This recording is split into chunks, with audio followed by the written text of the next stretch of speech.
Blackhawks fans, welcome to another edition of the Four Feathers podcast, a long overdue edition at that of this show. A little bit of an April hiatus. For those around here that know the OnTap Sportsnet layout, you know that it's baseball season, which always drags Tony and I a little bit away from the hockey mic. But we are back to focus on these Blackhawks, close out the 2025-26 season officially, and look ahead to the upcoming draft lottery early next week. But before we get to all that, I am GM Ron, joined by Tony Marchese. Tony, happy Friday, my friend. How are you? Happy Friday, Ronald. It is overdue. We had a little hiatus here since the end of the Blackhawks season, and it was a good ending to the season. Finished on a high note. I think that we'll get into some of the trials and tribulations before that, but it's good to be back on the microphone with you, Ron. We're just a couple of days away from that draft lottery you're talking about. And as we like to say in the show, it's an important weekend to respect all your ping pong balls that you may encounter. Indeed. Respect the ping pong balls. I'm sure there's going to be a couple of reminders about that, not only from Tony and I, but from the Four Feathers account over the course of the next 5 days or so. Be nice to your ping pong balls. Don't break them. Don't crush them. Be gentle to them. Show them love. Caress them, because we need the ping pong balls to be fans of the Chicago Blackhawks. And we will get to that toward the end of the show after we wrap up the season. But Tony, a couple of other just on-tap Sportsnet notes that I think are important for our Four Feathers listeners. Obviously, Cubs on tap, Sox on tap, fully in swing now because of baseball season. Bears on tap has been busy with the NFL draft as well now that that's wrapped up. But we have new friends. Check out our friends over at the Center Cup podcast. It's a golf podcast that have joined us. 3 awesome dudes that have joined the team, and they bring their show to the network. So be sure to check them out, follow them on the socials. Again, another new addition to that on Tap Sportsnet family. And when you want to know when they go live, guess what? Hit that bell button over in the corner, and you're watching here, subscribe, like, and you will know when all the shows on the On Tap Sports Network go live when you subscribe and hit that bell button over at On Tap Sportsnet on YouTube. Tony, let's get into it, shall we? Blackhawks hockey. Yes.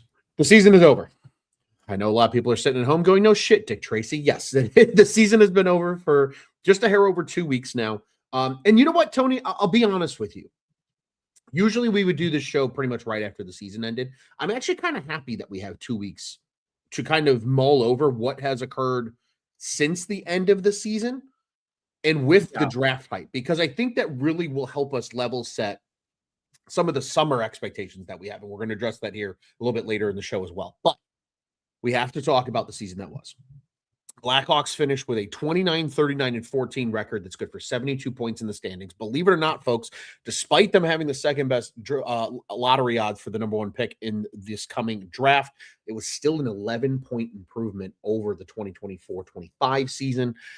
Some notable leading scorers from this year. Of course, Connor Bedard led the team with 75 points, but he hit that 30-goal plateau for the first time in his career, and he did it in only 69 games. And Tony, I think as many will recall, he had a great start to the year where he was hovering around the top 5 in the league. Other notables, Bertuzzi had a great season, nearly 60 points, 32 goals from him. Nazar still managed to break the 40-point threshold despite only seeing 66 games worth of action and having that nauseating dry spell somewhere between November and December for him. And then some other notables, especially from the double-figure goals category. Mikheyev at 18, he just missed the 20-goal plateau. Teuvo Teravainen, 14. Burakovsky had 11. Ryan Donato had 15. Ryan Green had 12. And Nick Lardis, 10 goals in 41 games. And let's not forget Anton Frondell's hot end to the season with 9 points in 12 games. So, Tony, I read all those numbers to you. We have some of the things here. Reflect for me. The growth of this team, what steps back maybe were there in your opinion? The injuries, of course, I think really hurt this team, especially because of who were impacted over the course, and then naturally any other notes and modifications you have here. Talk to me. What is coming through your mind now that we are 2+ weeks removed from the conclusion of the season? I mean, you left it wide open there. I mean, there's a wide fairway, I guess, so to speak here. We need a wide fairway because it's a very wide fairway for this question here. it's hard to argue with the 11-point improvement in the record, right? Mhm. From a standing standpoint, I think I'm still a little bit much left to be desired from this season. Sure. You noted off a couple of names here that had really good seasons in Bedard, Bertuzzi, Nazar. We've seen some new kids come in, but we've also seen some of the struggles from this team as well this season. And it felt like it was almost a tale of two seasons, Ron. You had the early part of the year, which was pretty much the hallmark of that was Connor Bedard's play. It just vastly improved.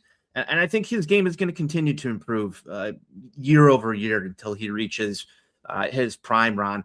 But it definitely took a step this year. And I think that every Hawks fan who watched this team noticed that Connor Bedard took a step, especially before he got injured. And then you have the post Bedard injury team that even the post Olympic break team that really struggled to find ways to win.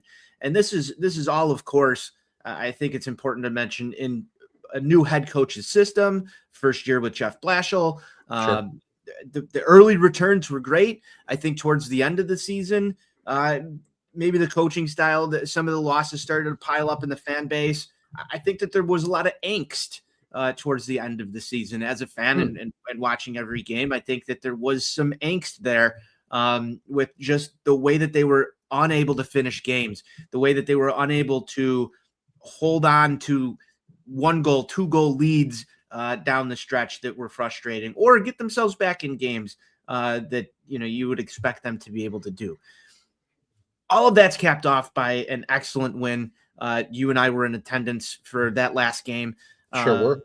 It was a bit of a roller coaster of a season, but I think from where we're at right now, and we're heading into the draft, we talk about this on the show week to week.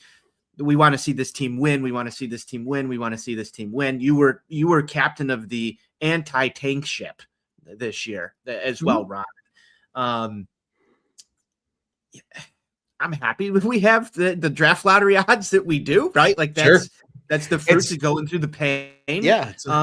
But hey, I mean, the season's over. It's behind us. It is what it is.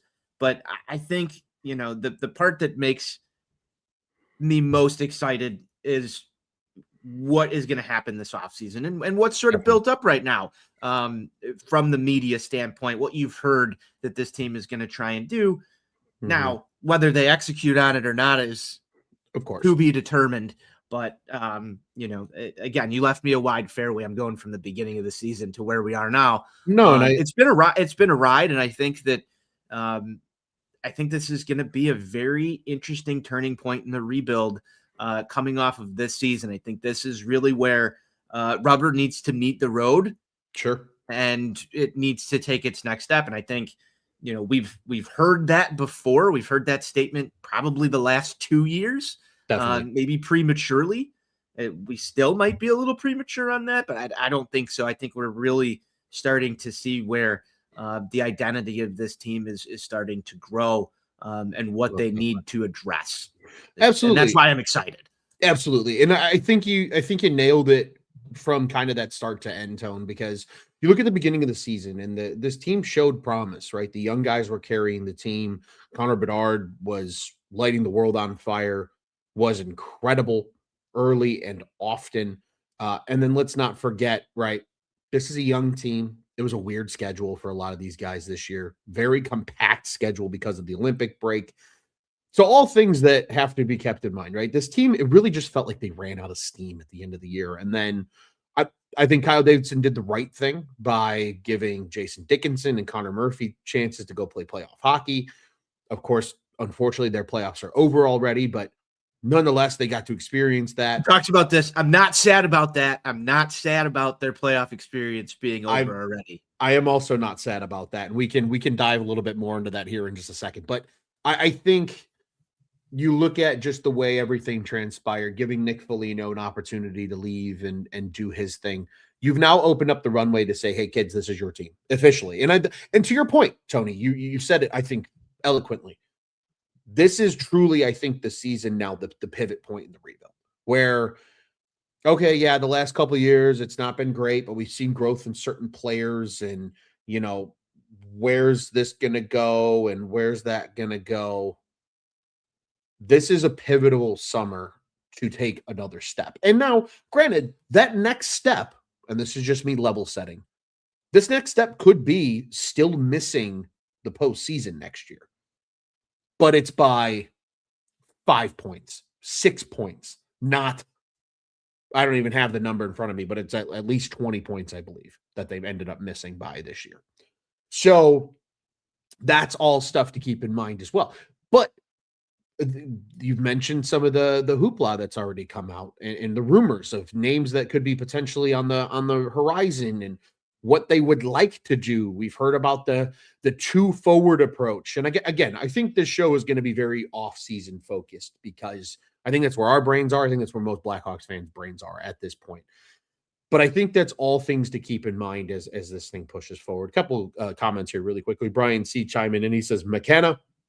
We're going to talk about that draft lottery here today. Our friends over at the Horns Over Hoops podcast, member of our Bulls on Tap crew, checking in with us. How are we doing, gentlemen? Hello. Happy Friday to you. Hello here as well. And then we got some also Jim Johns in the comments as well. Hello and welcome. We appreciate everybody tuning in with us.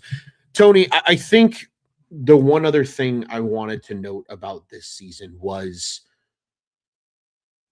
the adjustment to a new system, because I think you saw it work early. And that was the league not seeing this roster in that system. Now there's the natural, you've got to readjust to the adjustment, right? And I think that's going to come, especially as more talent is influxed and more growth occurs for a lot of these players in the roster. But this was still kind of a fun season. This was probably the most fun season that we've seen since the start of this rebuild, right? Because of the huge explosion from Connor Bedard this year to really, like this guy is truly a face of the franchise type. You had some young names in here. You had year 3 Connor Bedard, and you've accumulated all of this prospect capital, and you're starting to see the injection of that at the NHL level. 100%. You're starting to see the fruits of Kyle Davidson's labor. And Tony, I think this feels like a perfect time to turn the conversation here. We're going to get through some quick awards here because we have to. This is the closing of the book on 25-26, and then we'll look ahead because we'll start off with the Kyle Davidson extension and what that means for this future as well, because that clearly dictates some of the pace, I think, of how this summer is going to occur. So, Tony, I ask you, who's your team MVP? Flat out. The easy answer would be to give it to Connor Bedard, but I want to give it to Tyler Bertuzzi. I want to give it to Tyler Bertuzzi this year. Career high in goals. Was able to play on a couple of different lines this season. Did his job. I think he did his job better than anybody else did this season. You still saw, some of the growing pains from a Connor Bedard and a Frank Nazar and the streakiness for each of them after the injuries.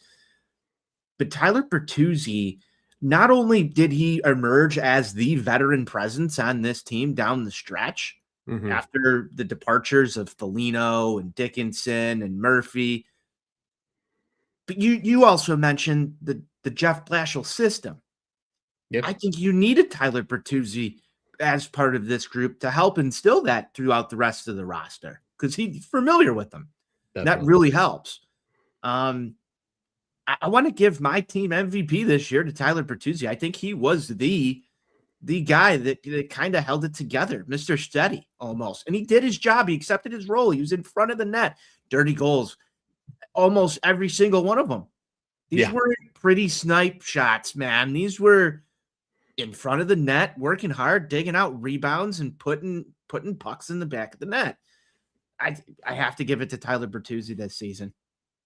And Tony, I'll add on another important note here about Tyler Bertuzzi. Look how many of his goals came on the road. When you got a guy that can score in a hostile environment too, that also matters heavily, especially on a young team like the Chicago Blackhawks right now. I love the pick, honestly, because especially you're right. The easy answer is to give it to Connor Bedard, right? The easy answer is to give it to the guy that hit the 30-goal plateau for the first time in his career. 75-point plateau for the first time in his career. Was a top 5 NHL scorer before the injury, and he watched the rest of the league surpass him because he missed time. It's very easy to give it to number 98. And he probably should be the team MVP, right? So I'll sit there and say he's my team MVP. But I think another player that maybe needs a little bit more of a shout are some of these guys like Ilya Mikheyev and Jason Dickinson, and how good that PK was this year. Because it was so good to the point, even once they left, they still remained the top PK unit. Which no one really thought that was going to happen, right? Like, no. I don't know about you. This team wasn't supposed to be the best PK unit. No, not at all. Not at all. Close. So when we're sitting there about a week or two after the trade deadline, I wanted to know when the other shoe was going to drop, right? Like, when is this going to all fall apart? And stick taps, I mean, this is early in the show for stick taps, but stick taps to Ilya Mikheyev for keeping that PK unit looking like what it is.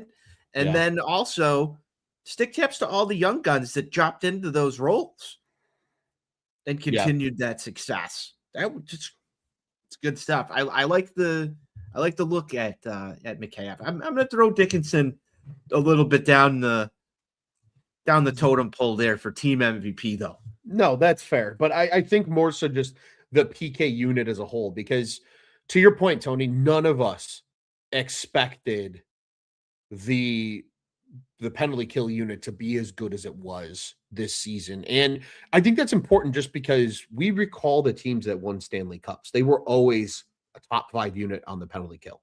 Shout out the Marcus Kruger. Yeah. Like the power play was always middle of the pack to maybe somewhere around 10 usually is where they peaked. They were never a top peak or a power play team really during those years, but the penalty kill was always solid. And that's super, super important. And I think they were great. They ultimately finished second in the league, 83.6%. A full percentage ahead of them was the Colorado Avalanche. However, and I don't know much about when your penalty kill goes toe to toe with a Stanley Avalanche contender. Yeah, Stanley Cup contender, you're doing something right. 100%. And if you want to take it a step further, there's a statistic that I am not super familiar with, so I'm just going to throw it out there for fun more than anything else, but it's net penalty kill percentage, and I don't essentially know how the math works on that. That's probably a good follow-up for later in the offseason, but we'll figure it out. Hawks would still be second behind the Buffalo Sabres, who would have been an 86.6 by that formula. Hawks were 86.1 by that formula. So just better than the Carolina Hurricanes, Colorado Avalanche, and New York Islanders and Nashville Predators, if we're going by net numbers. But even in regular PK, only 3 teams had better than an 82% penalty kill this year, and that was the Tampa Bay Lightning, the Chicago Blackhawks, and Colorado Avalanche. So go figure. Kind of fun. But I think that's an honorable mention for my team MVP, but certainly Connor Bedard is my pick. Now let's go forward. Here's the definition on that, Ronald, that I grabbed while you were explaining this. Net PK percent equals your team's power play percentage plus your team's penalty kill percentage minus 100%. If your team's power play is 24.5% and your team's penalty kill is 81.5%, you'd have a net PK percent of plus 5.7. Okay, interesting. Did not know that. I didn't know this either. So it's a learning moment for all of us here. A good learning moment indeed. Tony, let's keep moving forward and learn some more here. This is where we can kind of have fun with it because naturally, right? Okay, your MVP never usually wins. For example, in the NFL, the offensive player of the year is always a non-quarterback if the quarterback wins MVP, right? We can kind of do the same thing here. Who's your forward of the year for the Chicago Blackhawks? Whoop, we got an alarm going off. Hey, yo, that scared me. I don't know what that alarm's for, but it's going off. I like the little cuckoo clock, though. That's fun. Yeah. Hey, you got to be aggressive with your alarm. My forward of the year is going to actually be Ilya Mikheyev for the reasons we just talked about. Love that. I don't want to throw, Tyler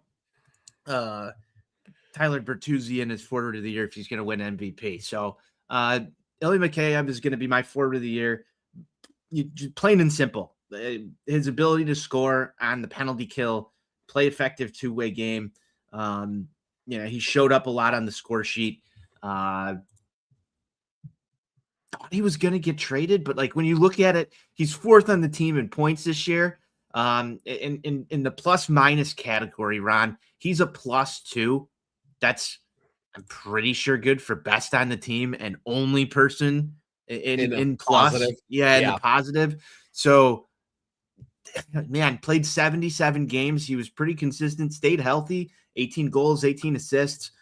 I've got to give Ilya Mikheyev Forward of the Year. I know we're going to talk some offseason stuff with him. We'll leave that for later, but Ilya Mikheyev is definitely worth it in my book to book it as the forward of the 2025-26 Blackhawks season.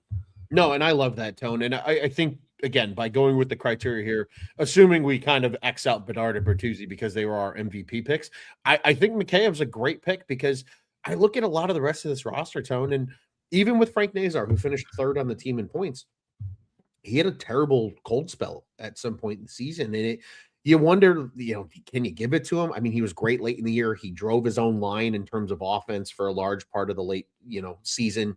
Kind of got his rhythm and his swagger back a little bit before the season closed. Kind of similar to how he finished the year just a season ago as well, which we like to see. Hopefully that continues to be consistent. But Tony, I'm gonna go with a really off the wall answer here, and I know a lot of people are really gonna dislike it, but I'm gonna do it anyway. I'm curious. I'm gonna give it to Ryan Green. Oh, because I was on the team Ryan Green train from the start. You were. That's hashtag confirmed, my friend. Right before the season begun, he was my stick tap pick because I said, good for you. Taking advantage of it. This is your opportunity now to play on that top line. Team. Yeah. And just to stay on this team because he wasn't supposed to make the Blackhawks team, but because of a couple of injuries at the beginning of the season, I believe it was the injury to Landon Slaggert of all people, he got to stick on the team and he did everything. He won faceoffs. He provided some really solid secondary scoring. He played both the wing and center. He killed penalties. He played on the power play. He moved around on the power play too. Played on the bumper roll. Played a little bit in front of the net. He still potted 12 goals this year, and I think that's just him tapping into what he can be. Do I think Ryan Green's a top 6 player when this Blackhawks team's at full strength? Maybe not. But guess what? For every Jonathan Taves and Patrick Kane of those Stanley Cup years, there were players like Michael Frolik and Marcus Kruger and some of the names that we've mentioned here. You need those type of guys. Legends. And guys that can provide incredible depth and do a lot for your team. And I think Ryan Green, again, maybe the numbers on the box score weren't sexy, but everything he was asked to do and move around as a young player, there's very few young players that can do that and be at least good enough in every scenario that he was thrown in. I think he's going to be a critical Swiss Army knife for this team moving forward, and I think it's worth giving him some love as a result. Fair enough. I was impressed with his play this year, Ronald. I was. As was I. Was not a guy that, I really even had, like you said, penciled in on this Blackhawks roster in the forward group this season. Thought maybe Rockford. He managed to stick with it. Sure did. And I think he's going to be a stalwart for years to come. Tony, I have a hunch that we're going to maybe have the same pick here. Actually, I don't think we're going to have the same pick here, but I'm going to give you the floor first. Who's your defenseman of the year? Defenseman of the year. I don't know. This is a tough one for me. This is honestly a tough one for me. I got to go Big Lou. There it is. That's what I was waiting for. I got to go Big Lou. I'm a Big Lou fan. It's probably going to be hard to escape this current Blackhawks core without a Louis Crevier jersey if he is with the team for a substantial run here. I think he took the biggest step forward maybe out of anybody on this team this season. You want to talk about Ryan Green becoming part of something that you didn't think he was going to. Who thought Big Lou was going to be on the top pair? Not me, not you. Nope. Nobody did. It's got to be Big Lou. And the goals. Just some of the goals. The silky mitts, Big Lou. And the 101 mile per hour bombs. Yeah, I mean, those are all cool and tough hockey things, right? Like Yeah. that's what gets us excited about hockey. Big Lou's the kind of guy that can get you excited about hockey with his performance. Very on brand for Four Feathers. I think Big Lou's a great choice. And no, he's got you're 100%. TWTW. He sure does. And Tony, you make a great point. I mean, this was a guy that was that seventh defenseman when the team was rolling 11-7 early in the season and earned himself a role to be like that guy for a long stretch alongside Alex Vlasic on the top line.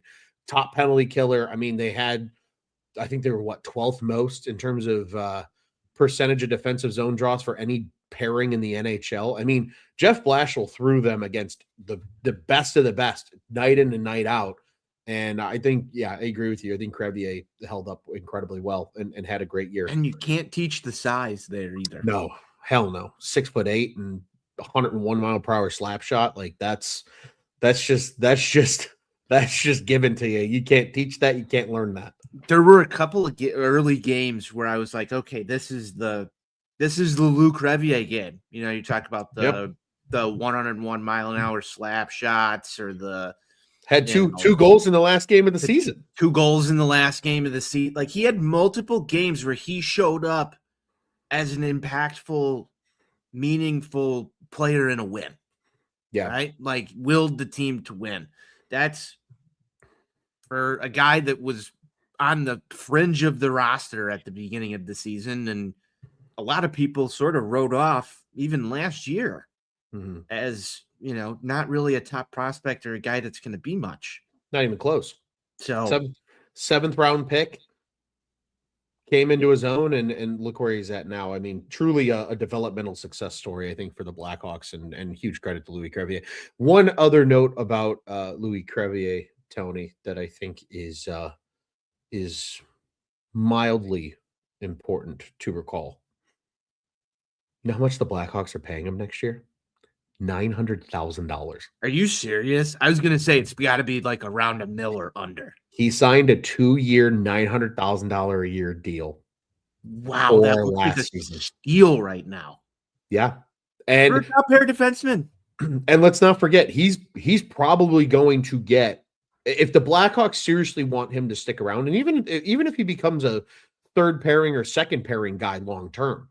Yeah, I don't know if he's going to stick at a first pairing defenseman. I don't know if he's a first pair defenseman across the league. Right. That's probably, it's probably a little bit high for what Louis Crevier is going to do. But I think on a really good playoff caliber team, he could probably be at least a third, if not a solid second line defenseman.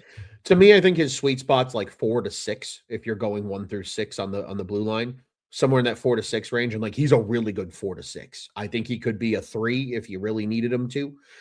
I think we should be on the lookout potentially for a Louis Crevier extension this offseason, because if they can get him at a really team-friendly number for a number of years, that might be something that Kyle Davidson would be interested in. Think the Alex Vlasic deal, but I don't think he's going to get as much AAV as Alex Vlasic did. I don't think he will either. I mean, the pedigree, a little less. The pedigree for Vlasic was higher than it was for Crevier. A 7th round pick in Crevier. But I love again, they don't have to do that. But I would think it would be a good idea if they think he's going to be a long-term fit and fits well with, say, a Vlasic pairing or one of the other defenders in this current crop. Definitely. I think it's something to keep an eye out, and it's an intriguing, at least, question to beg. Tony, I'm gonna go with a different defenseman. I think Lou's a great pick, and I don't argue against it per se, but we have to give love to Wyatt Kaiser. I was gonna say that was gonna be the obvious choice for me if it wasn't for Big Lou's season. Wyatt Kaiser was spectacular for the Blackhawks this year, and I know it doesn't necessarily show on the score sheet, but the way he has grown. I know we talked about him a lot last season. I thought Wyatt Kaiser had a lot more in the tank. I was impressed by how he developed over the course of the season. The trips up and down from Rockford really took the advice and the constructive criticism from the front office and said, work on these things, and he did. And now look, he's one of their most trusted defensemen. They can play him with anybody. And I mean, hell, he was playing with Artem Levshinov, who throughout the course of the season was the biggest wild card, I can call him, and kind of just all over the place. Still kind of is. It still kind of is, but Wyatt Kaiser was able to play with him and found a chemistry with him, and that can't be overstated. And again, I have been on the another guy. I've been on the Wyatt Kaiser train for a while. I know a lot of other people haven't been in Blackhawks social media. People always were like, "Why are we so concerned about a sixth or a seventh defenseman?" I don't think he's that. I think he's got that second pairing mark all over him for the long term. And again, another guy on a great contract right now, going to make $1.7 million next year. Another potential extension candidate, depending on what the Blackhawks want to do. I'm not gonna, forget what happened though, entering this season with Wyatt Kaiser. Oh, with the dragged out contract. There was a very dragged out contract process. Yeah, but I think I don't know if that's something that we should just keep in mind as we go forward here. I think that was also something, though, in fairness, Tony, where he was kind of at a weird point in terms of when he became an RFA, because it was, hey, you've shown a little bit of flash, but we don't totally know what you are yet. And we want you to, put it together and play 2 really good seasons on this deal. And if you do, we'll pay you. And I think that's where they want to stand, because Wyatt Kaiser comes from that 2020 draft class, which is ironically, despite the Lucas Reichel pick, been a very lucrative class for the Blackhawks. Also, I think one of the first ones that Kyle Davidson had a lot of fingerprints on, despite Stan Bowman still being the general manager. Because we've seen Alex Vlasic, come out of the draft before that in 19, but then Big Lou came out of the 2020 draft. We saw Isaac Phillips for a handful of time and be a serviceable defenseman in kind of the dark years. And then now, Wyatt Kaiser coming out of that group, and a couple other names. I mean, crazy to think, but I have to give kudos and credit to Wyatt Kaiser, because I thought he had a tremendous season. I agree with that one. I agree with that one wholeheartedly. I don't think either of our picks were unwarranting of the defenseman of the year title. Absolutely. Tony, final one here. Who's your netminder of the year?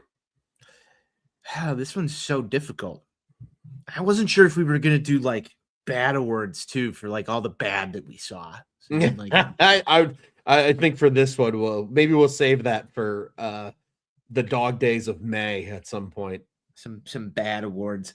Goalie of the year. I mean, this one's really tough. I'm gonna have to go out on a limb and say Spencer Knight.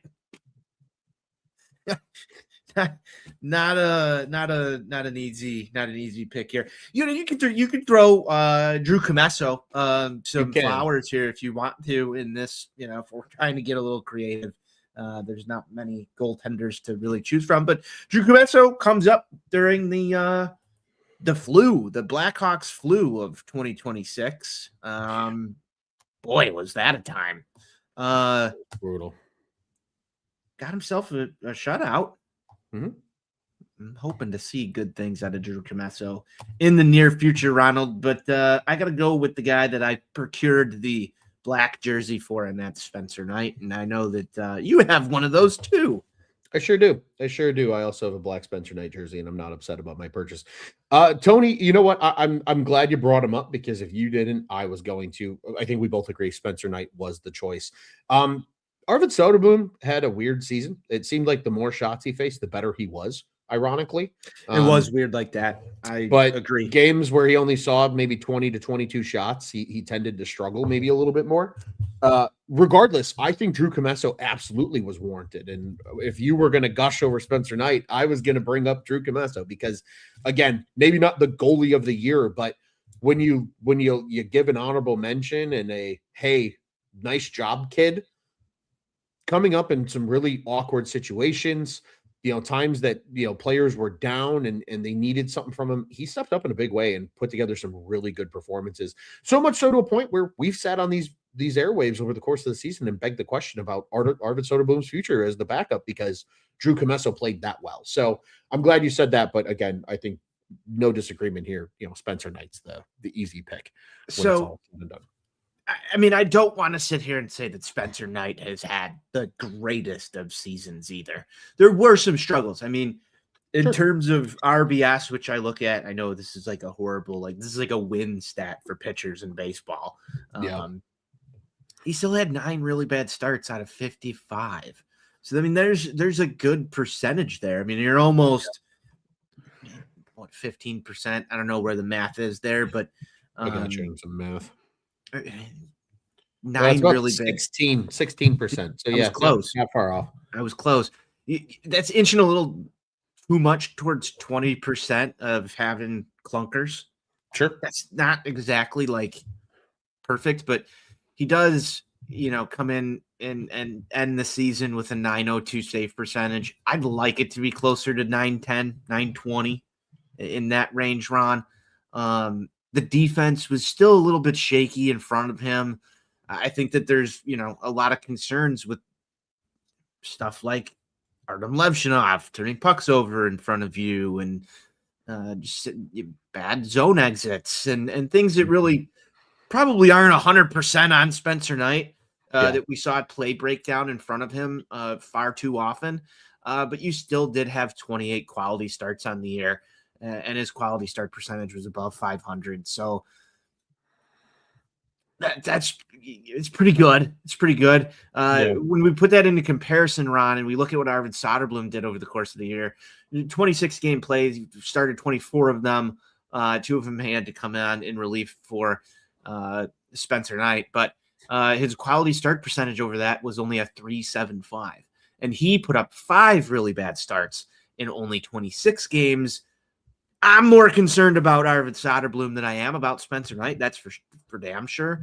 And his goals against average was up at a 380. But to his credit, there was a couple of games where Arvid Soderblom just played out of his mind. He did have one shutout this season, which didn't expect that to happen. All 3 goalies on the roster getting a shutout this year. I don't know what his future is, Ron. I don't know if he's marketable on the trade market this offseason. I think that you'd like to get your 23, who's going on 24-year-old Drew Commesso, who's only a year younger than Spencer Knight, into the NHL at some point. Soderblom's going on his age 27 season next year. It's probably time to sort of shit or get off the pot when it comes to Arvid Soderblom. So I have a feeling we might have seen his last start in the Blackhawks uniform. Not ready to say that officially, but we'll see what happens. What do you think? I definitely think it's possible. I mean, a $2.75 million contract for one more season. I think there would certainly be teams that would be willing to take a flyer on that if the Blackhawks truly are trying to move off of him. That being said, they're also going to need cap space next year. So even if he's in Rockford, he's still going to count for almost $2 million against the cap if he's down there. So I don't mind him being the 3rd string goalie down in Rockford. Yeah, and I think a lot of people would feel that way as well, and giving Drew Commesso a fair shot and seeing what he can do. Tony, I will say the big number with Spencer Knight this season that I think does stand out his season a little bit more and kind of gives some clarity into it because of what was in front of him is that good old goals saved above expected number. He was 10th in the NHL in that stat. So, I mean, did a lot with a little, and I think overall he's going to be just fine. But again, first year as a number 1 goaltender. And by comparison, Arvid Soderblom was negative 12.1. Yeah, there you go. So, I mean, it was a rough season for Soderblom. But I think when you consider the fact it was his first full year as a starter, taking that workload on, getting used to that workload, there in a condensed season at that, like there's a lot of aspects at play. I think Spencer Knight will be just fine. But I think that's something to genuinely keep an eye on over the course of the offseason is there any movement at goaltender from the Blackhawks, more so obviously in terms of departures versus rivals, and what does the backup goal spot look like next year behind Spencer Knight? Because I think there's a real argument for Drew Commesso to be that guy. Tony, let's talk about it. We got to start to truly transition into the off season here, and already some off season predictions coming in. We've got I'm going to say Hanchar, I think is how it's pronounced.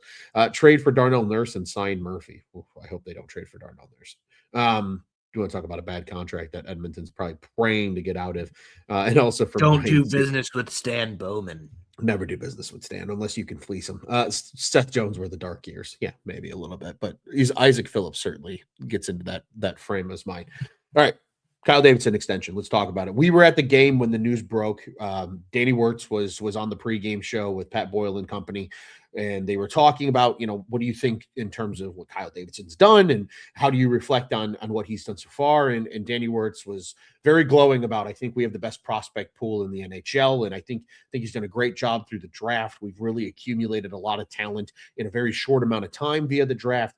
And then he dropped the bombshell. We have extended Kyle Davidson's contract, and that was literally moments before the Blackhawks were going to take the ice and ultimately defeat the San Jose Sharks on April 15th. So, Tony, he's now in it for the long haul, or at least for the foreseeable future. And I will tell you what, I think this was the right move. And here's why. Now he gets to see the fruits of his labor, right? The true Kyle Davidson draft picks are now just arriving at the NHL level. So now this contract is truly, in my opinion, judgment day. Hey, the first contract, acquire the talent, rebuild the farm, do what you have to do to get this team to where it needs to be in terms of the roster. So we have the ability, even if not all these guys get to the NHL, but we have pieces that we can move and deal and improve in other ways. He's done that. I don't think anybody can argue that. Hawks have a shit ton of draft picks and still a shit ton more to come. Now they have 3 first-rounders in 2027. They've got 3 second-rounders in this coming year draft. Tons of ability to either move those picks or continue to acquire high-level talent. But now this is the contract of, okay, now the wins need to start to come because of your labor.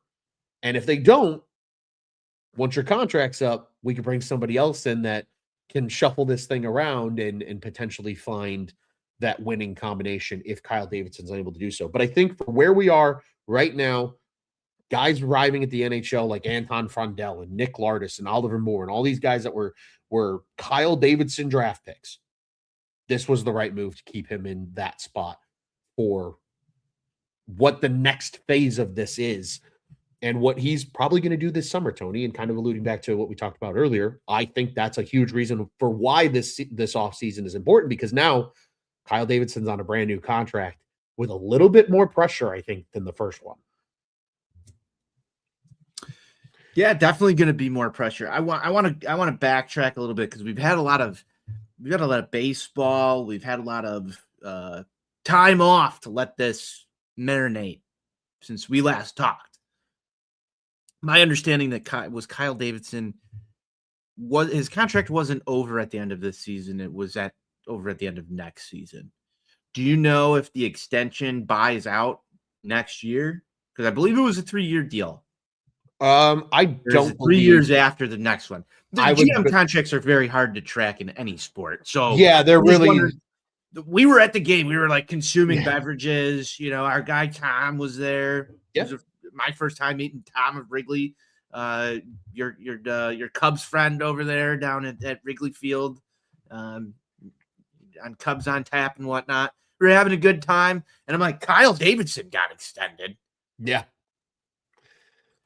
And, I just want to go back to the reaction of this, because while I agree with some of your assessment on the fact that, it is the right move in the long run, I don't know if this was exactly the way to go about it. We have to sort of reset yourself to where we were on that moment.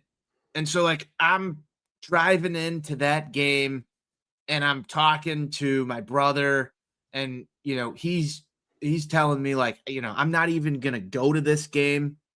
It's the last game. I know it's Bedard Celebrini, but we're on a 5-game losing streak.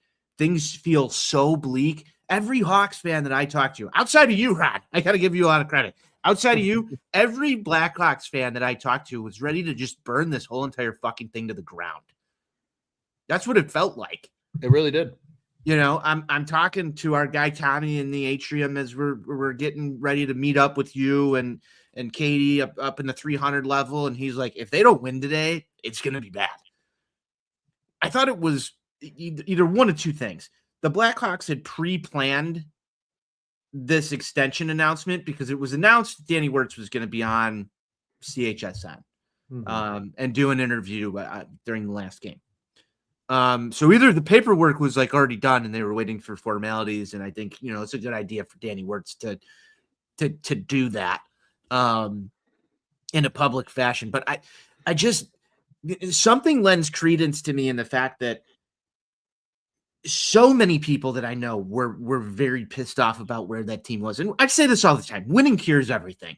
Mhm. You end the season in a win against who should be your rivals in the San Jose Sharks. They're competing for the same thing you are.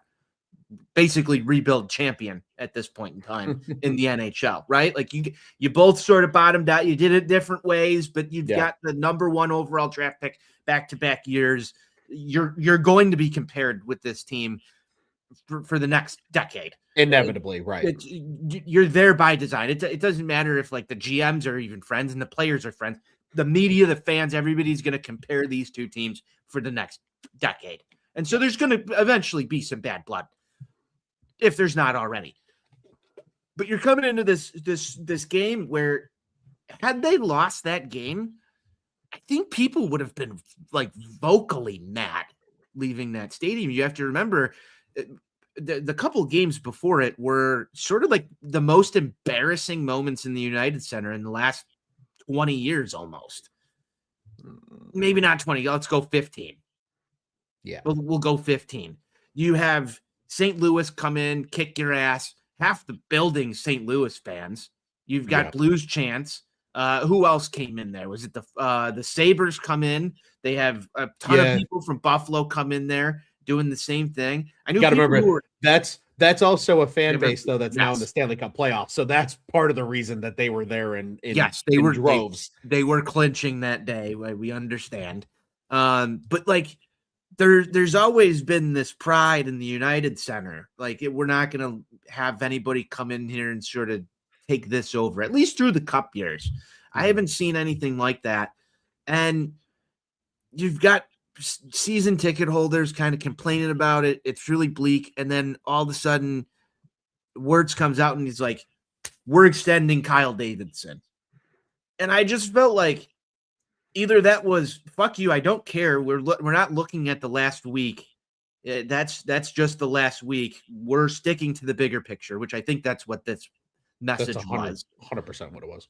But I felt like the timing of it couldn't have been worse for the Blackhawks to do that to their most loyal fan base, people who show up, spend the money, take the time to watch the game. That stuff. You have to they haven't addressed that. They haven't addressed that with anyone, and they're not going to. No, they're going to continue to do the same thing over and over. Well, let me push pause on you there for a second, Tony, because I think recency bias is always going to be the thing. I don't know about you. I remember the season opener against Detroit back in like 2019 when Patrick Kane and Max Domi were still there, and it was half Red Wings fans. So this is not something that's just happening in the last 2 years. This has been happening for a few years now, pretty much since the decline of those Stanley Cup champion teams. So I'm not so concerned about that. St. Louis always travels well to Chicago. It doesn't matter what sport, and it doesn't matter what time of year. Yeah, but I also think we got to add back in there the quote from Jeff Blashill saying that we're coming home to end the season on, what was it, a 4-game stretch or a 5-game stretch, and we're going to show the fans. It just seems like anytime this team opens its mouth and speaks, they kind of get snake bitten by it.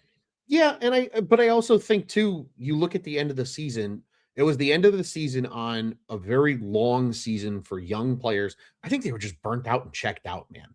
And that's why I think Danny Wirtz is sitting there and is like, hey, I'm not really worried about what happened over the last week. Now, I beg the question, though, like, would them announcing that 5 days after the season ends be any different in terms of timing than announcing it when he's on the show? I don't think it really does. I don't think it changes anything. They're still announcing that Kyle Davidson's been extended. And in fact, I bet you they probably weren't going to announce it until after the season, but Pat Boyle primed up a question and Danny Wirtz said, you know what? Fuck it. I'm the owner. I can do whatever I want. And just said it because they were on the topic of Kyle Davidson and his future and things like that. So I think from that standpoint, yes, are fans upset? Sure. But in the same breath, like, these fans also weren't showing up late in the season. That's why tickets were available. Like, nobody was going to a 4:00 game on a Saturday in April against the Blues when they were out of it weeks before because the Cubs were also in town that day, and I bet you there was more people at Wrigley than there were that wanted to go to the United Center. I was at the United Center. I was too, but that's Yeah. my point being, Tony. And also, you got to they weren't in anything. So I think looking at that 4-game stretch and saying, "Man, this makes or breaks the KD era," I think is odd thing. I don't think that it makes it or breaks the KD era. I think it goes back to the fact that the KD rebuild started in 2022. So you're sitting there and you're judging this off of 2022. I'm judging this as a Blackhawks fan, as someone who wants my family and wants my friends and my winter and my early spring to revolve around this team being successful. Of course. I want to throw a party, watch watch party, want to go to the bars, want to go to the games, want to do all this stuff. We haven't had a playoff team in a decade. Mm-hmm. So I'm counting this as a decade from the ownership perspective. We haven't figured it out. Yeah. And a lot of people are also in that as well. Now, those are two different timelines, but I think it's okay to be happy for one and pissed off at the other. Yes. But I think you also still have to take the context of that too, to your point, right? Yeah, this team hasn't been in the playoffs in 10 years. Well, 6 of those years were Stan Bowman trying to hold on for dear life to Jonathan Taves and Patrick Kane. I call that basically sins of the father, right? Like, yes. But that's where I think, I think it's a little unfair right now when you look at KD and are like, okay, yeah, this team should win. And it's like, well, they weren't going to win even if he didn't tear it down. They weren't in any position to win. No, but I have seen the takes that we shouldn't have traded Brandon Hagel and we'd be in a better position right now. And then, but if you don't trade Brandon Hagel, you probably don't get Connor Bedard. Like, it's not a 1-for-1, in a silo or in a vacuum where you can say, well, this would happen and the timeline would happen the exact same way. They traded Brandon Hagel because he had a lot of value and they got a lot of value for him. And he's continued to grow into a really good player. Well, guess what? If you get really good players on your team, you're not losing to the point to get to Connor Bedard. So who's to say that the Blackhawks are even in a position to draft Connor Bedard? So here's a comment that just came in, Ron. Typical rebuilds take 5 to 7 years. We spent the first 2 months before Bedard and Nazar injuries were on pace for playoff push. We talked about this earlier in the show. Josh, thank you for the comment. Ron, I want to bring that question to you though. Like, it's either one or the other here for me. Like, are they good enough to get into the playoffs? Just because they played at this pace last year, right? You had some veterans on the team, no longer there, sold off at the deadline. But if we want to make the point that this team was playing at a playoff pace and the injuries were the only thing that derailed it, why are we sitting here talking about we need to make all these huge acquisitions? I don't think the injuries were the only thing that derailed it. I don't think that they were good enough to make the playoffs in the first place. I think they were good enough to fuck around and push. And I think that's what they would have done. With it. Yeah. But I think the condensed schedule, especially after the break, really hurt them. The injuries, of course, did derail things. I mean, anytime you lose your top 2 centers, it's going to derail shit. There's just no ifs, ands, or buts about it. Doesn't matter how good or bad of a team you are. If you lose 2 critical pieces, things are going to go south. I think it showed, though, hey, some of the pieces are here. And we're getting a little bit closer. Because I agree. I think over the course of a full season, they probably would have still just missed if this was a normal season and there wasn't an Olympic break and maybe Bedard and Nazar don't get as banged up. I still think they miss. But it's not 20 points. It's maybe like 6 or 7, right? And that's, I think, the biggest difference for a lot of people is it went really south because just a lot of things compounded on one another. You know what I mean? So I think it's going to be, again, I think this was a very odd season to sit here and try to be apples for apples. And Josh is right here. Says, sorry, he just jumped in. No, that wasn't, you don't need to apologize for that, my friend. He says, definitely the team of rookies keep their legs over 82 when they've never played this much before. They were wiped out 100%, especially because of the condensed schedule. They were wiped by the end of it. So again, it's not as simple as just, well, were they good enough to make the playoffs or were they not? I think it was, hey, the talent is starting to show itself. And then a lot of really bad shit happened and they free fell. And quite frankly, Tony, let's call it what it is.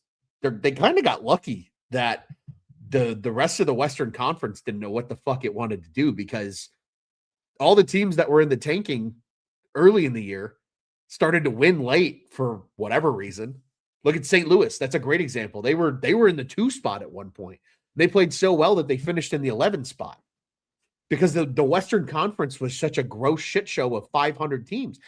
The Blackhawks improving and still having this is where I have to sit here and be like, wow, I'm so happy because I am. We got good draft lottery odds, and if we win the draft lottery, that's all good.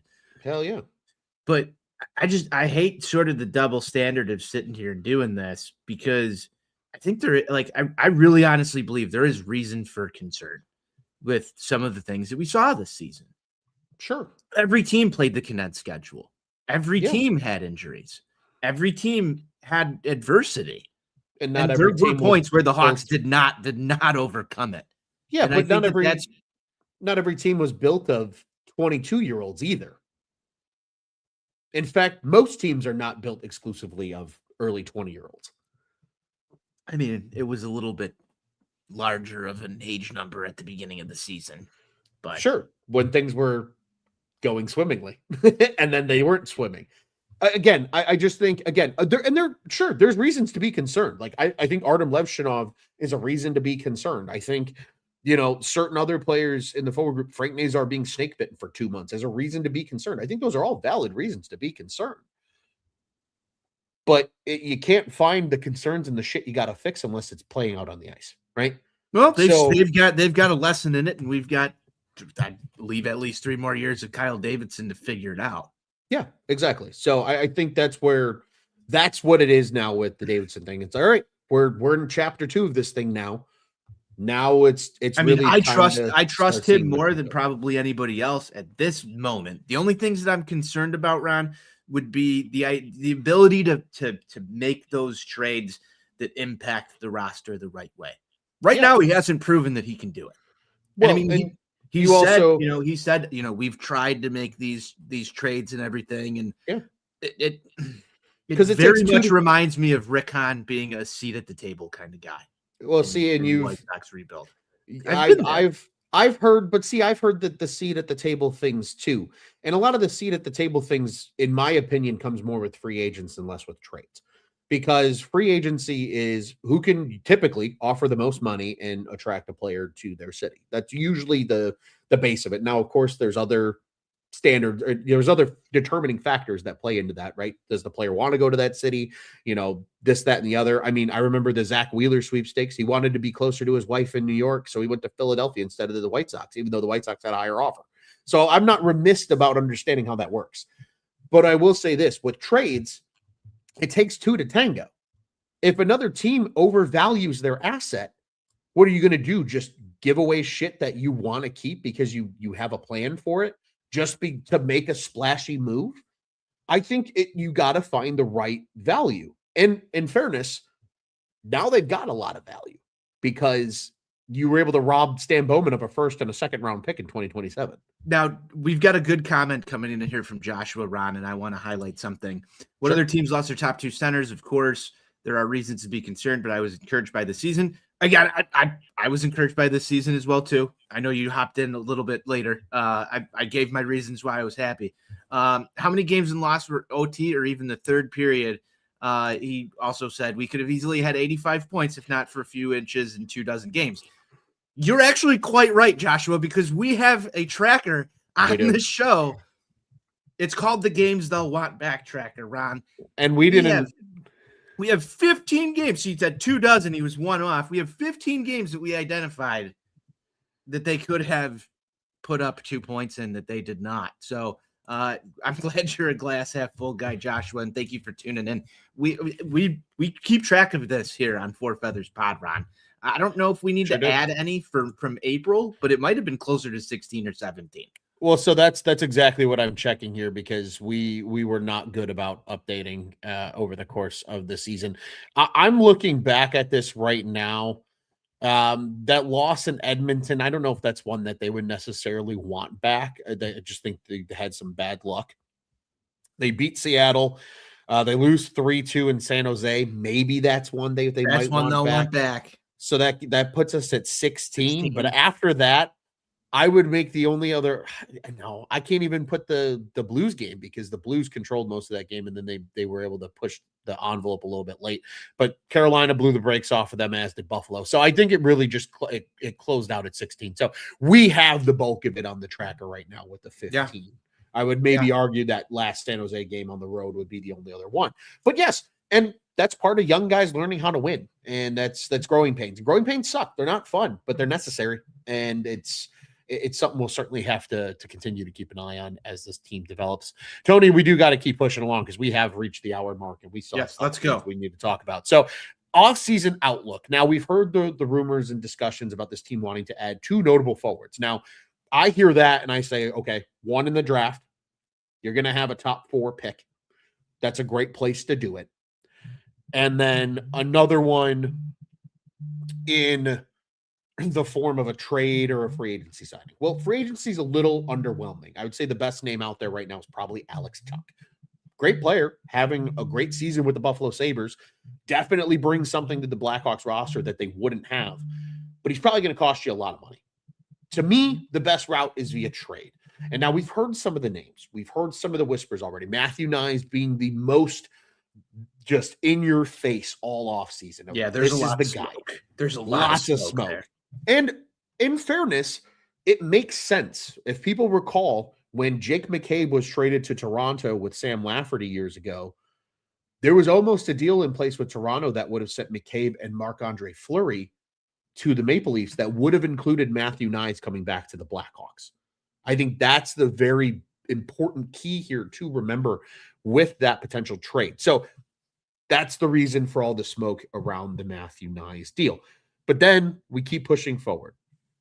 Of course, we hear that Brady Tkachuk wants out of Ottawa. Nothing directly tying into what would be a potential unity with the Chicago Blackhawks. But naturally, Blackhawks fans hear that Brady Tkachuk wants out and everybody's got their ears perked up. The other name, which we got a report today that probably pulls back on it here, is the Jason Robertson possibility.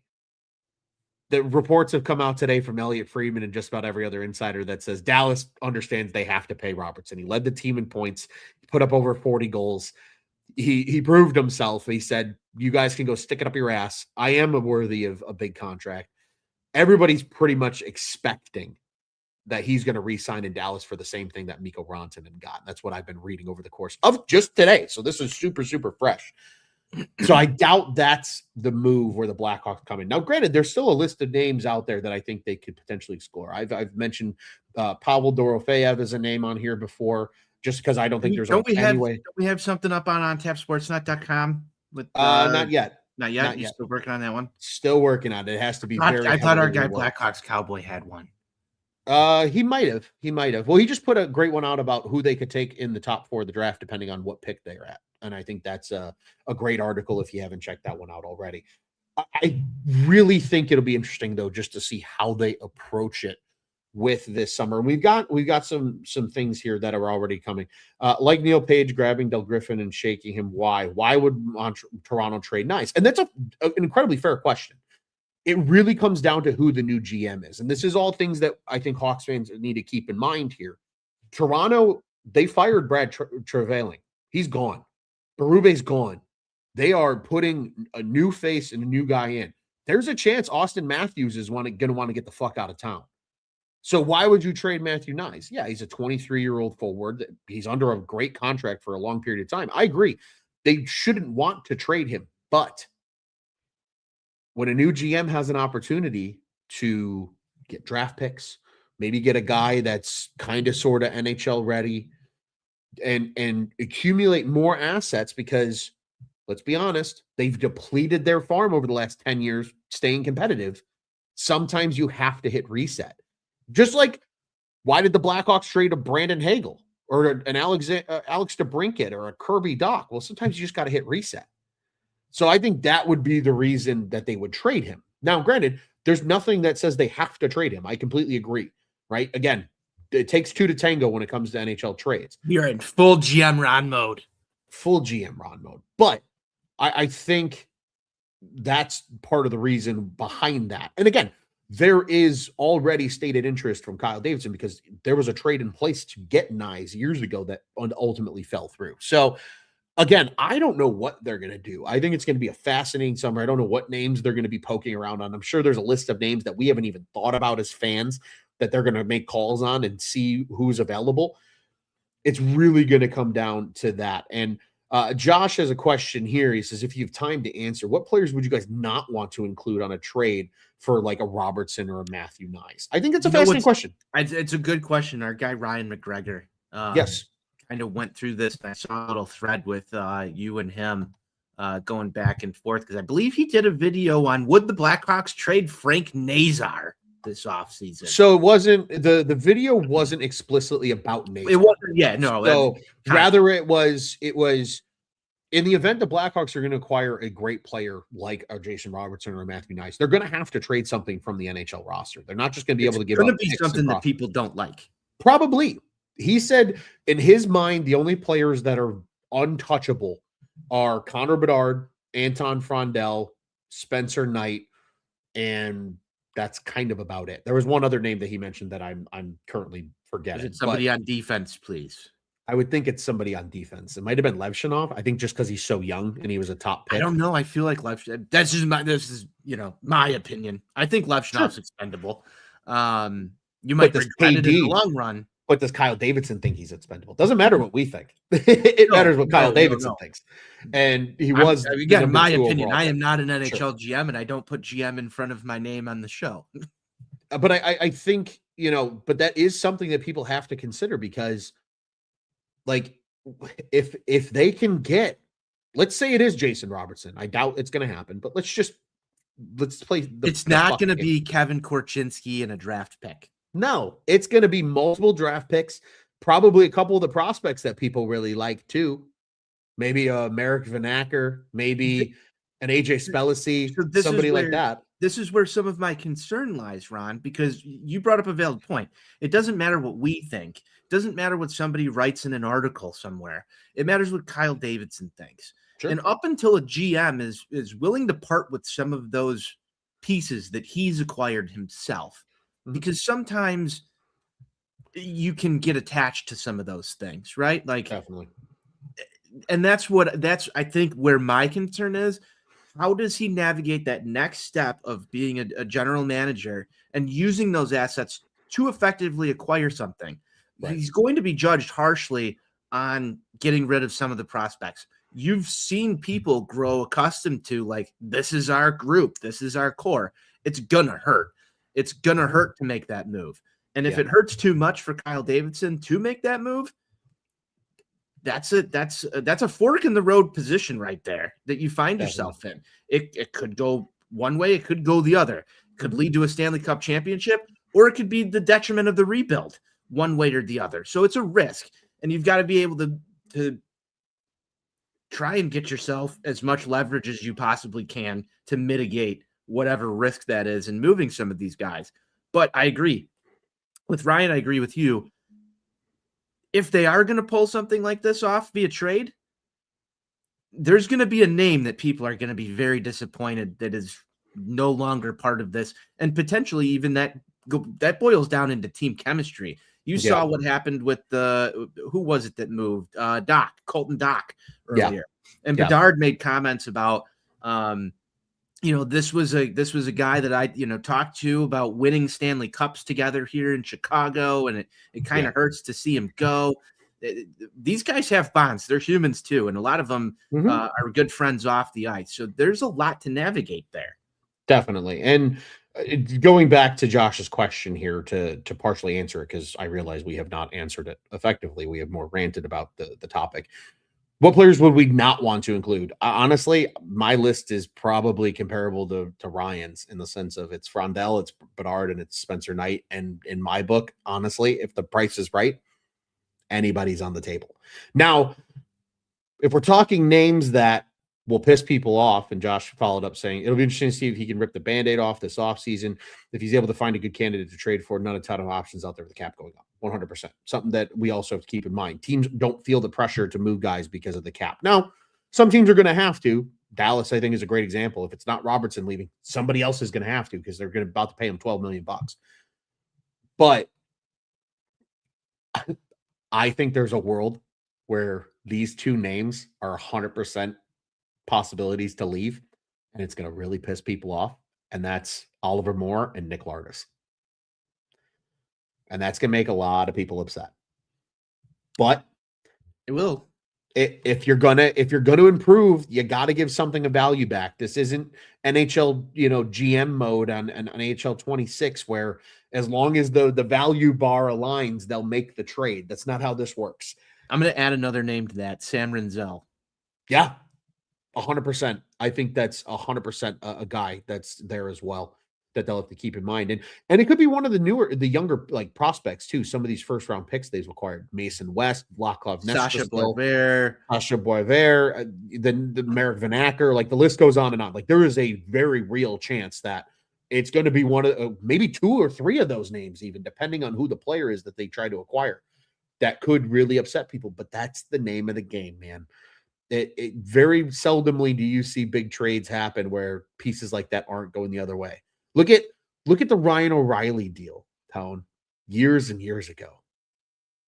St. Louis Blues get Ryan O'Reilly. Now, granted, they got a Stanley Cup out of it. It was a worthy trade at the time.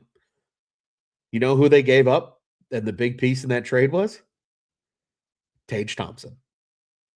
Know who's been really fucking good ever since he got to Buffalo? Tage Thompson. So that's one of your favorite players too in the NHL. I love Tage Thompson. So fun to watch. Like he's the epitome of like a true power forward that's just such an elite scorer, and those guys feel so hard to find. He's the type of guy I would love like an Anton Frundell to become. Like if Anton Frundell becomes a sniff close to what Tage Thompson's done in the NHL. Speaking of Anton Frundell, I just want to give a little shout out to that goal he scored in the exhibitions for Sweden the other day. That was nasty. Yeah, and I mean he's going to be on the world championship team, which is going to be awesome. Feels like really he's the only one. No Bedard, as we learned today. You wrote that up over at ontapsportsnet.com. So you got three guys on Team USA. Oh, pardon me. We've got three guys on Team USA. You can actually find that one over on Tap Sportsnet as well. Let me get you those names real quick. It's going to be Oliver Moore, Wyatt Kaiser, and Sam Lafferty is Team USA. That's in awesome. The IIHF. I knew about Oliver Moore. Oliver Moore came out pretty much like the day after the final game. That one was pretty much confirmed that he was going to go play at the Worlds, which makes total sense. Like, got robbed of a large late part of his season. It's a great opportunity to get a couple more games in and kind of do what Frank Nazar did a season ago and hopefully have a really good tournament. But Wyatt Kaiser, I think, is a great one to see. And then good for Sam Lafferty, man. Like, I don't know if he's going to skate a ton or if he's just like with the team, but yeah. Hey, I'll tell you what, though, hearing how much guys talked about Sam Lafferty and how important he was to that locker room, like, you got to give love to the guy. I should have had him as the MVP earlier. The team MVP, Sam Lafferty, the original TWTW from way back in the day. Tony, I ask you one final question before we wrap up with our habitual segments and what's to come with the NHL draft lottery and some other events in the near future. One thing, just real quick, one thing you want to see the Blackhawks do this summer, no matter what it is: extensions, draft pick, trade, signing, etc. What is the one thing that is at the top of your list that you want to see happen? I mean, it's really easy to say Connor Bedard extension. I don't think we've really talked too much about the news surrounding that and the conflicting sort of reports. I believe I've got something up on ontapsportsnet.com as well about Bedard's extension. But regardless of the extension, I think it's probably time to name Connor Bedard the captain over the offseason of this team. So I want to see a captain named. I want to see it be Connor Bedard, and I want to see him take that next step and growth as the leader of this Chicago Blackhawks team. He talked a little bit about it in his exit interviews, that he would be honored to take on that role. We've sat here, Ron, even before Nick Foligno was named captain. We talked about on the show that it was too early for Bedard to get that title, and why we were. It's been an interesting trajectory since Jonathan Toews has left this team. I don't think there's anyone more worthy of wearing the C than Connor Bedard on this roster, and agree. I'd probably have Alex Vlasic and Tyler Bertuzzi wearing the A's next year. So I know that's not as sexy as, hey, let's go out and get a forward to play with Connor Bedard and all the other stuff that we want to see happen. But if I had one thing to like pick that would be somewhat in the reasonable grasp here, it's at least a 4 to 5 year extension for Connor Bedard and the C to be placed on his jersey, Ron. I like it. And of course, huge storylines that we will be following as well over the course of the next few months. Tony, I'm gonna deviate a little bit here. I mean, I think the one for me, and it's kind of a blanketing statement, and I'll explain. I just want to see Kyle Davidson get a little aggressive. And I think it could look a lot different than what we're hoping for. And that's why I want to preface this as like a blanketing statement. Because I think a lot of Blackhawks fans hear me say that and immediately think going to trade for a Matthew Nice, going to trade for Jason Robertson or a Pavel Dorofeyev or a player like that. I think being aggressive and even making 2 trades for players that maybe don't hit that same level, but maybe are a slight notch below that could also still be impactful, especially if you land a top 1 or 2 pick. And like our friend Dr. Horror Show here said a little bit earlier, McKenna maybe inbound. Like you're probably going to get, especially if you're 1 or 2 in this draft, you're going to get an impact forward at the top. And quite frankly, we've heard a lot of the name Caleb Malhotra being thrown around as well, especially if this team falls to 3 or 4, where he could come in and potentially be that guy. I don't know about you, Tony. It makes me feel old because I remember the days of Manny Malhotra playing in the NHL, and I know that's his kid. So it's going to be interesting to see in that aspect of how they add impact talent there. But I want to see Kyle Davidson get a little aggressive. I'm okay seeing multiple first-round picks be moved out the door in future years. I'm fine seeing former first-round picks even be moved out the door in the form of some of these top prospects as well. I think you have to get aggressive. And the thing about the Nyes deal that Dr. Horseshow brought up a little ago, why would they trade him? Because he's so young.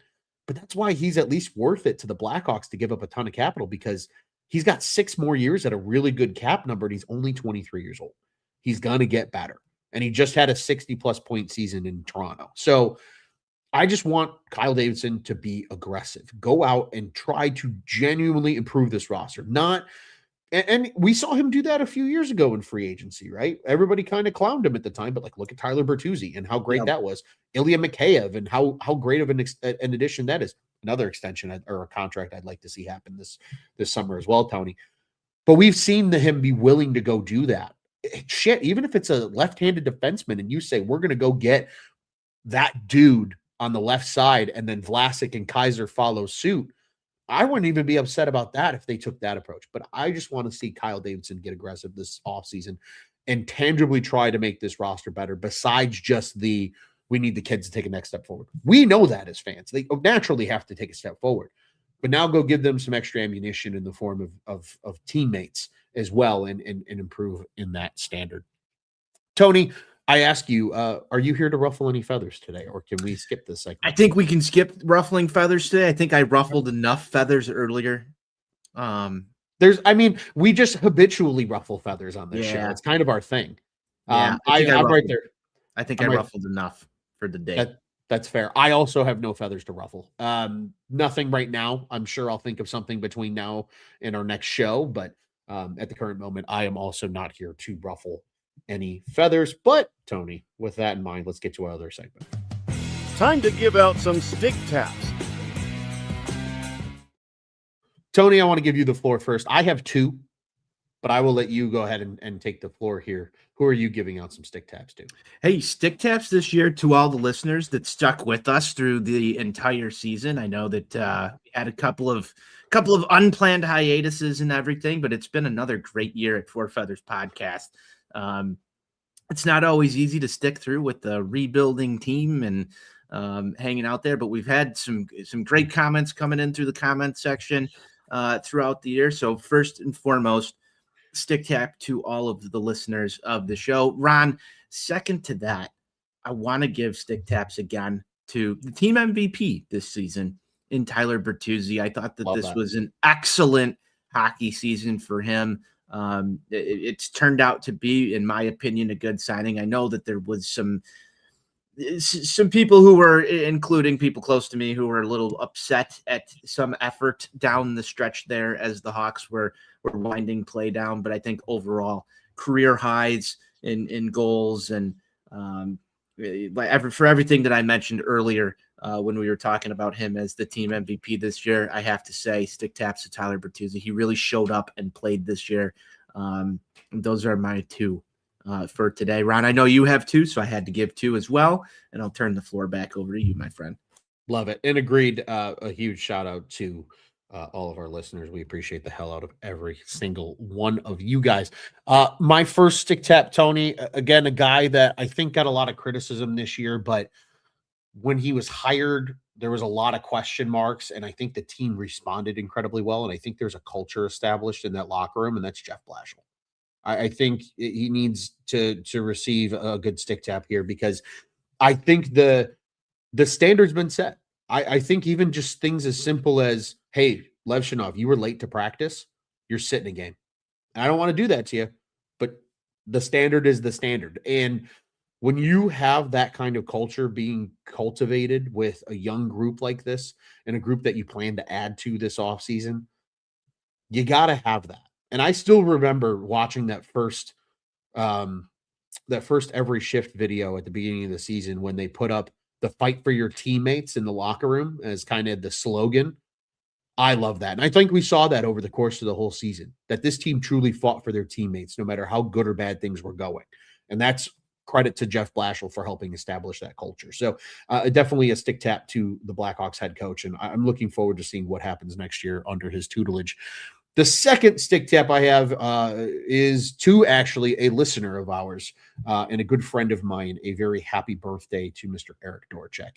He's a good friend of mine, huge Four Feather supporter. In fact, we are the only podcast that he listens to habitually is Four Feathers, and he always gets excited to watch us. So his birthday is tomorrow, Saturday, May 2nd. Happy birthday, Eric. Happy birthday to Eric. That is my final stick tap. Tone, what's on tap next? Well, son of a bitch, we're going to be back in action next week. It's going to be awesome. You get to hear from us in less than a 7-day span, because the NHL draft lottery is on the horizon.